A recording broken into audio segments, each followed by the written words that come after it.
performance load, which is the amount of mental and physical effort it requires to operate a piece of machinery.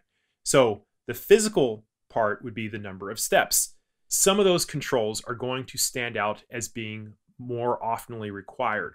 Okay, so if we're talking about something like a car, your steering wheel and the gas and the brake, you're going to use those more than, let's say, the emergency release. When we apply this principle to cameras, Fujifilm stands out among the very best because it seems like they very well understand performance load and the efficiency of use, things of that nature. And there are some very unique things about their cameras I'm going to point out that will probably change your view if you've never used one. I've been shooting Fuji since 2016, so I'm still pretty new, but this is why they are number one in my opinion. So when we ask ourselves the question, which controls are used more often on a camera, what would you say? Primary controls for me would be things like the shutter button, maybe the power switch, shutter speed, aperture, ISO, changing my focusing squares, the play and the delete button, exposure compensation, maybe the video record button, things of that nature. And so primary controls, in my opinion, should have the fewest number of button presses, preferably one, right? And not much more than one. If you had to push 5 buttons to take a picture every time, that would be bad performance load and you would not enjoy using that camera. In my opinion, secondary controls that you use a lot, but not as often as primary, would be things like anything with the word mode, the shooting mode, the drive mode, the metering mode, the focusing mode, maybe white balance, maybe quality, things of that nature. And we're talking about maybe 2 button presses, not many more. When we're talking about tertiary controls, those items which we don't use that much, that would be things like the audio levels, peaking, zebras, maybe the I and Q menus, Wi-Fi, picture styles, card slots. Those are all things that we use even less.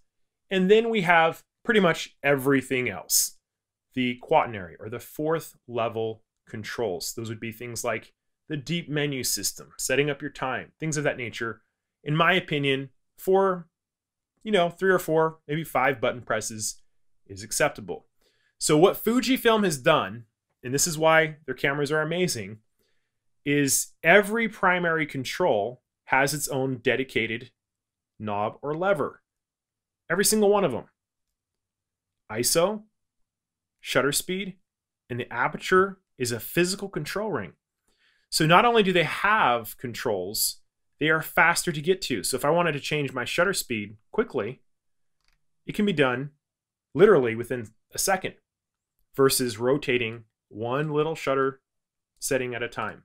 Same thing with ISO. And something very unique about Fuji cameras is you'll notice that there is no shooting mode dial. And because they've saved that real estate and have these automatic A switches, you can select a mode without having a mode dial. It's brilliant.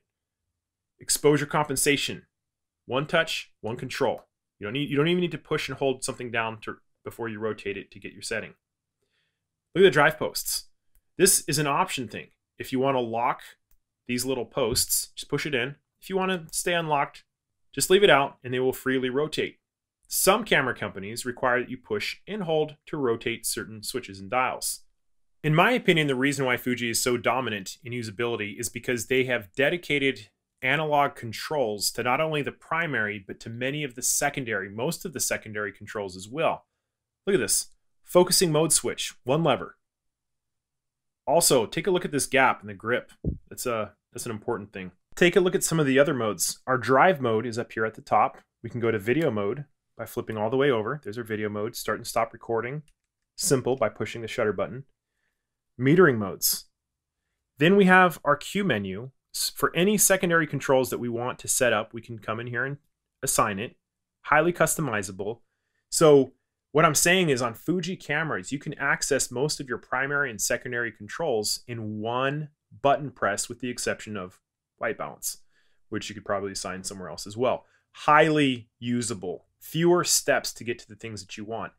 In terms of mirrorless systems, I think Sony and now Nikon with the Z6 and Z7, they are at a close second.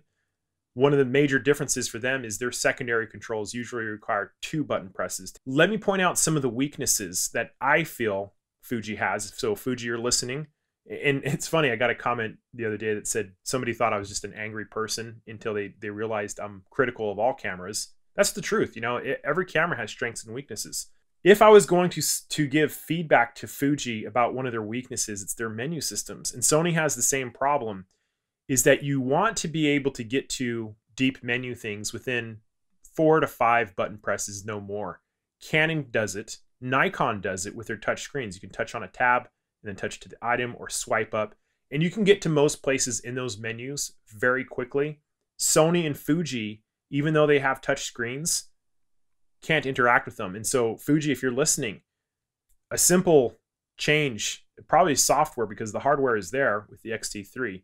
If you could make your menus easy to navigate with a touch monitor, it would greatly improve those 4th level settings. And this is why I feel frustrated so much using Sony menu systems, is because there's multiple pages to go through to get to one place. You might be, going through 10 button presses to get somewhere, and that's where the frustration lies with much of the Sony menu stuff. So in conclusion, when we're looking at performance load, this is why I feel Fuji does very, very well. Some of the things they can improve. If you guys like the design lessons, I would love your subscription. And I also have an excellent crash course for both the Fuji XT2 and the Fuji XT3. I'll put those links in the description. Thank you guys for watching, and I will see you next time.